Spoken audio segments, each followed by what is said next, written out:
বিহারের মুজফ্ফরপুরের হাসপাতালে ভয়াবহ অগ্নিকাণ্ড। মুজফ্ফরপুরে ব্রহ্মপুর এলাকার প্রসাদ হাসপাতালে অগ্নিকাণ্ড।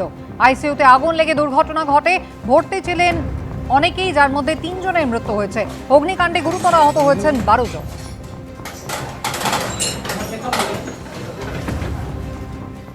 এবার আপনাদের দেখাবো চায়ের দোকান থেকে ভোটার কার্ড পাওয়া যাচ্ছে, আধার কার্ড পাওয়া যাচ্ছে। নামখানার ঘটনা। 35টা আধার কার্ড পাওয়া গেল, 9টা ভোটার কার্ড পাওয়া গেল, 38টা এলআইসির বন্ড পাওয়া গেল। এই হচ্ছে নামখানার ছবি। একেবারে চায়ের দোকান থেকে এই সচিত্র পরিচয়পত্র কত সংখ্যায় পাওয়া যাচ্ছে দেখুন একবার। কথা বলবো গৌতম মণ্ডল, আমাদের প্রতিনিধি রয়েছেন আমাদের সঙ্গে। গৌতম, ঠিক কি কি উদ্ধার হয়েছে? একদম দেখো সুমিতা, এটা নামখানার একদম যে ট্যাক্স, টোল ট্যাক্স রয়েছে সেখানে একটি চায়ের দোকান থেকে গতকাল সন্ধে নাগাদ সেখানে প্রথমে বিজেপি কর্মী সমর্থকরা আসে।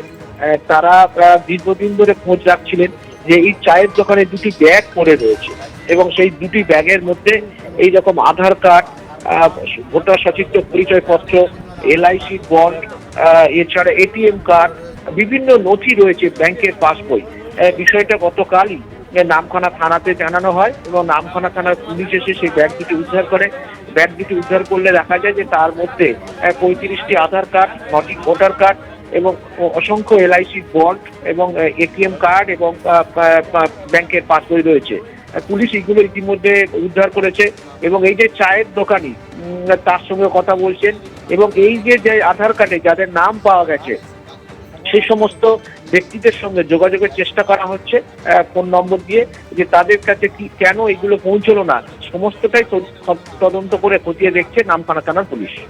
ধন্যবাদ। ছবি আমরা দেখতেই পাচ্ছি, চায়ের দোকান থেকে প্রচুর পরিমাণে সচিত্র পরিচয়পত্র, যার মধ্যে ভোটার কার্ড রয়েছে, আধার কার্ড রয়েছে, ব্যাংকের পাসবুক পর্যন্ত পাওয়া গিয়েছে, এটিএম কার্ড, এমনকি এলআইসির বন্ড উদ্ধার হয়েছে। চায়ের দোকানের মালিক কি বলছেন দেখুন। আমার দোকানে সমস্ত যত পিয়নের লোক কাজ করে আমার দোকানেই আসে, এসে এখানে চা খায়, বসে সমস্ত কাগজপত্র সারে। উনি আমার দোকানে না বললেও আপাতত 3 মাসের মতো আমার এখানে দোকানে কাজ করে। তো কাজ করতে করতে হঠাৎ উনাকে অল্টার করে দেয়। এখানে আমার কাছে একটা ব্যাগ, আমি নাম জানি, কি করেন উনি? উনি পোস্ট অফিসেরই কাজ করে। উনি একটা ব্যাগ আমার কাছে রেখে দিয়ে পরে ফোন করে উনি বলছে যে আমার একটা ব্যাগ দাদা আপনার কাছে থেকে গেছে, আমি পরক্ষণে আমি ওখানে বাড়িতে গেলে, ছুটিতে বাড়িতে গেলে আমি তোমার ওই ব্যাগটা নিয়ে আমি সবার জিনিসপত্র আমি দিয়ে আসবো। এটা কতদিন আগে রেখে গেছে? 1 বছর আপনার কাছে পড়ে আছে, আপনি ব্যাগগুলো আপনার পাশেই তো থানা, জমা করেননি কেন? না, এবার আমি পোস্ট অফিসের লোককে জানিয়েছি, পোস্ট অফিসের জিনিস আমি পোস্ট অফিসের লোককে জানিয়েছি। তা তো তিনারা বলছে যে উনি আসবে, উনি এলে উনি তার এটাই করবে। 1 বছর আগে পোস্ট অফিসের পিয়ন একটি ব্যাগ রেখে গিয়েছিলেন এই চায়ের দোকানে, যেখান থেকে এই বিপুল পরিমাণ পরিচয়পত্র উদ্ধারের ঘটনা ঘটছে, এমনটাই চায়ের দোকানের মালিক দাবি করছেন। বিজেপির কি অভিযোগ দেখুন। আমাদের বিশ্বস্ত সূত্রে আমাদের কাছে খবর ছিল যে এই চায়ের দোকানে 2 ব্যাগ ভোটার কার্ড এবং আধার কার্ড রয়েছে।